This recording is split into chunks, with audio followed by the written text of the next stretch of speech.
Hello friends, রিম্পাস ওয়ার্ল্ডে তোমাদের সবাইকে আবারও অনেক অনেক স্বাগত। আজ চলে এসেছে একটা নতুন ভিডিও নিয়ে। তো এই ভিডিওটা তোমাদের কাছে আমি এর আগেও একবার শেয়ার করেছি, কিন্তু সেটা হচ্ছে একটু বড় হয়ে গিয়েছিল। তো আমি আরেকটু শর্ট করে তোমাদেরকে শুধু এই রান্নার ভিডিওটাই শেয়ার করছি। তো এখানে দেখো, আমি আজকে চিংড়ি মাছের পাতুরি করব। তো তার জন্য এখানে নিয়ে নিয়েছি কলা পাতা।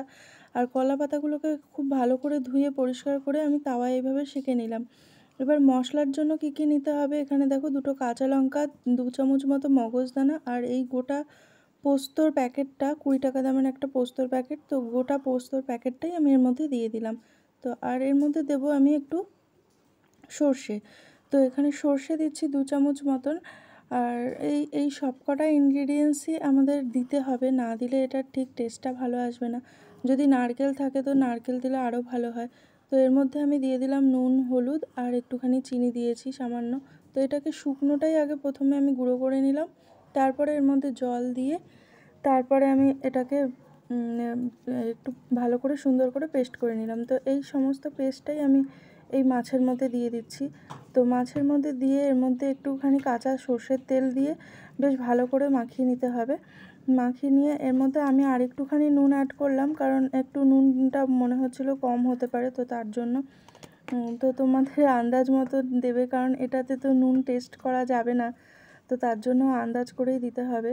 তো এর আগে আমি একবার ভেটকি মাছের পাতুরি করেছিলাম, তো তখন আমি এটাকে সুতো দিয়ে পেঁচিয়েছিলাম। তো প্রথমবার করেছিলাম, তো তাই মানে বুঝতে পারিনি যে কীরকম কী হতে পারে। তো এবারে খুব শর্টকাটে করে দিলাম, মানে টুথপিক দিয়ে এটাকে আটকে দিয়েছি। তো আমার যা মাছ ছিল সমস্ত ওই 7খানার মধ্যে আমার মোটামুটি হয়ে গিয়েছে। তো এবার সমস্তটাই আমি এবার দিয়ে দেবো ওই তাওয়ার মধ্যে। তো তাওয়ার মধ্যে তার জন্য আমি আগে একটু সাদা তেল একটুখানি দিয়ে নিয়েছি। তো তেলটা মানে সাদা তেল বা সর্ষের তেল যে কোনো তেলই ইউজ করা যাবে, কারণ এটা যাতে জাস্ট তাওয়ায় লেগে না যায়, তো তার জন্যই এটা করা। তো বেশ খানিকক্ষণ পরে আমি এগুলোকে ভালো করে আবার উল্টে পাল্টে দিচ্ছি।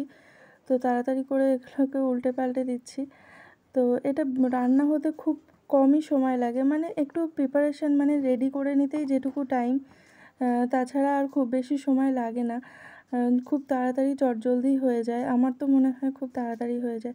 তো আমার কাছে তো নারকেল ছিল না, তো নারকেল দেওয়া হয়নি। তো যদি এর মধ্যে নারকেল দেওয়া হতো আরও বেশি ভালো টেস্ট হতো। তো যথেষ্ট পরিমাণেই আমি মশলাপাতি ইউজ করেছি। তো এই দেখো, এখানে এখন গামলার মধ্যে মানে বাটির মধ্যে ঢেলে নিয়েছি। ঢেলে এই যে মাছ দিয়ে খাচ্ছি। তো আমার মনে হচ্ছে একটু হলুদটা একটু কম হয়েছে। তো যাই হোক, ওভারঅল টেস্ট ছিল অসাধারণ।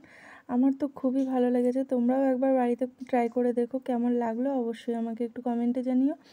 যদি ভালো লেগে থাকে তাহলে অবশ্যই একটা লাইক করে দিও, কমেন্টে জানিও কেমন হয়েছে। আর ততক্ষণের জন্য টাটা, বাই বাই। দেখা হবে অবশ্যই কোনো নেক্সট ভিডিওতে। তো ততক্ষণ তোমরা খুব খুব ভালো থেকো, সুস্থ থেকো, সাবধানে থেকো।